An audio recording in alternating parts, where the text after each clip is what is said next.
Alors, on entend beaucoup parler de solidarité, de partage. Et puis c'est normal avec les crises que nous vivons, la crise environnementale, la crise sanitaire. Les gens ont besoin de se retourner vers la société, vers l'entraide entre les personnes. Alors dans ce cadre-là, il y a un outil qui est parfait, qui est la notion de bien commun, de commun. Alors qu'est-ce que c'est ? Je vais vous lire la définition de Wikipédia. Des communs, ce sont des ressources partagées, gérées et maintenues collectivement par une communauté. La communauté établit des règles dans le but de préserver et pérenniser ces ressources, tout en fournissant la possibilité et le droit de les utiliser par tous. Alors, il y a déjà plein d'exemples de communs. Une rivière peut être mise en commun. On peut aussi avoir une machine-outil qui est partagée dans une coopérative, c'est un commun. Mais il y a un domaine où les communs se déploient particulièrement, c'est le numérique. Alors, on va déjà se poser la question, pourquoi particulièrement dans le numérique ? Parce que dans le numérique, on a des produits qui sont typiquement des produits non rivaux, des biens non rivaux. Dans le temps, quand un Sumérien se faisait une tablette, c'était compliqué, il passait beaucoup de temps à faire sa tablette, et puis après, il la donnait à une personne, et puis il n'avait plus de tablette. Maintenant, vous écrivez un roman numérique, et vous pouvez le passer à 1 million de personnes, ça ne coûte pas plus cher que de le passer à une personne. Alors évidemment, il y a des petits problèmes à résoudre, comme comment on va faire pour rétribuer les auteurs, ou comment je vais faire pour trouver autant de lecteurs de mon roman numérique. Mais ça, c'est les problèmes annexes. La vraie question, c'est que ça ne coûte rien de reproduire un bien numérique. Alors du coup, on a des tas d'exemples de communs numériques. Alors, il y a les logiciels libres, l'exemple génial, c'est-à-dire des logiciels qui ne sont pas du tout des logiciels un peu à la marge, c'est des logiciels qui font marcher Internet, par exemple. La plupart des grands logiciels pour faire de l'intelligence artificielle aujourd'hui sont des logiciels libres. Donc il y a ça, mais il y a aussi Internet lui-même, qui est un bien commun, ou le web, qui est un bien commun, ou tout à l'heure je vous ai parlé de l'encyclopédie Wikipédia, c'est une encyclopédie numérique, c'est un bien commun. Les communs numériques sont à l'origine d'une création de valeur incroyable. Les grandes entreprises du numérique d'aujourd'hui, elles sont venues des communs, elles sont venues du fait qu'il y avait Internet, il y avait le web, il y avait des logiciels libres qu'ils pouvaient utiliser. C'est comme ça qu'elles sont nées. Aujourd'hui, on se trouve dans une situation un peu difficile, c'est-à-dire qu'elles ont plutôt tendance à essayer de geler le système, de bloquer le système pour, en gros, pas partager le camembert, quoi. Donc la question est très simple, on va prendre 2 exemples. Le smartphone. Vous avez un OS sur le smartphone, c'est un logiciel propriétaire. C'est normal que les entreprises qui le développent gagnent de l'argent avec, mais est-ce que c'est normal qu'elles, d'une certaine façon, verrouillent un marché et empêchent des entreprises d'innover dans ce domaine-là ? Prenons un autre exemple, les entreprises, les grandes plateformes structurantes du web, elles offrent des services incroyables, il n'y a rien à dire.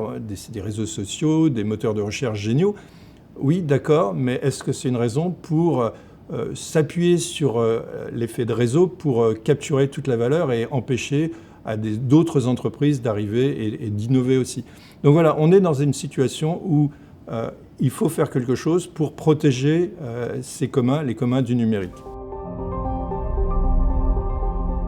Je reste optimiste. Je pense qu'on peut sauver les communs du numérique. Il va falloir se battre, c'est pas facile parce qu'il y a des intérêts commerciaux qui sont considérables, mais les communs du numérique qui nous ont apporté tellement, qui ont apporté tellement à la société, méritent qu'on se batte pour eux et qu'on fasse quelque chose pour les sauver.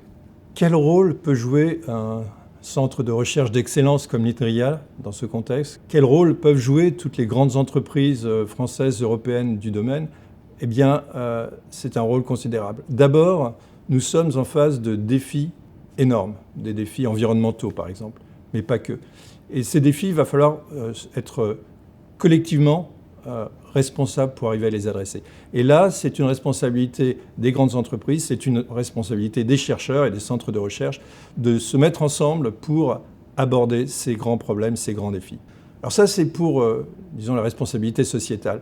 Il y a un deuxième aspect là, qui est plus individuel pour les entreprises, c'est que l'innovation aujourd'hui, et je parle de l'innovation pas que dans le numérique, mais je parle de l'innovation en général, l'innovation dans tous les domaines, passe le plus souvent par le numérique.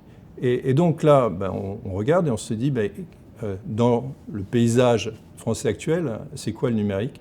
C'est les équipes INRIA.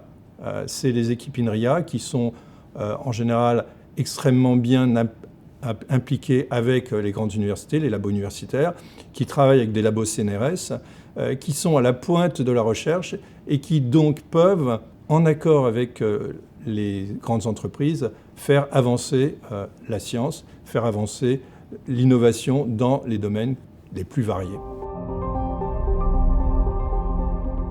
Et vous allez me dire, et les communs? Mais qu'est-ce que viennent faire les communs là-dedans? Parce que finalement, je vous parlais des communs, puis tout d'un coup, je suis en train de parler de grands plans pour relever les défis qui nous inquiètent, développer les entreprises.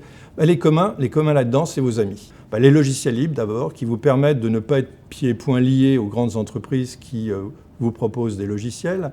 La science ouverte, qui vous permet d'avancer, de faire participer l'ensemble de la communauté scientifique au progrès scientifique. L'open data et les données d'intérêt général qui permettent de mettre à la disposition du plus grand nombre des données pour que l'accès à ces données ne soit pas un verrou.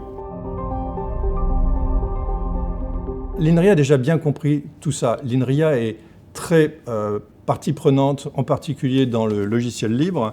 Il y a une grande partie de sa recherche, la recherche INRIA, qui est ouverte. Pour ce qui est des logiciels libres, je vais citer quelques exemples, mais on pourrait continuer à en donner beaucoup plus.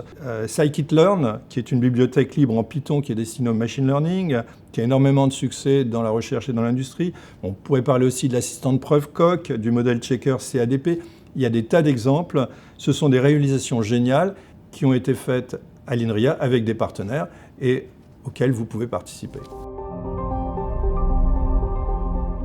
Le monde industriel est compliqué. On a bien compris aujourd'hui que l'innovation passait par le numérique. Et pour arriver à rester dans la course, il va falloir qu'il y ait une collaboration intense entre les industriels européens et les grands centres de recherche européens comme l'INRIA. Et cette collaboration passe en grande partie par le développement d'un écosystème autour des communs, de logiciels libres, d'open data, de toute une gamme d'outils qui vont nous permettre de construire un écosystème dans lequel on puisse être à jeu égal avec ces grandes entreprises. En construisant ensemble autour de communs, l'industrie et la recherche européenne peuvent construire un cadre qui nous permette de garder la maîtrise de notre futur et de tenir notre place dans l'économie mondiale.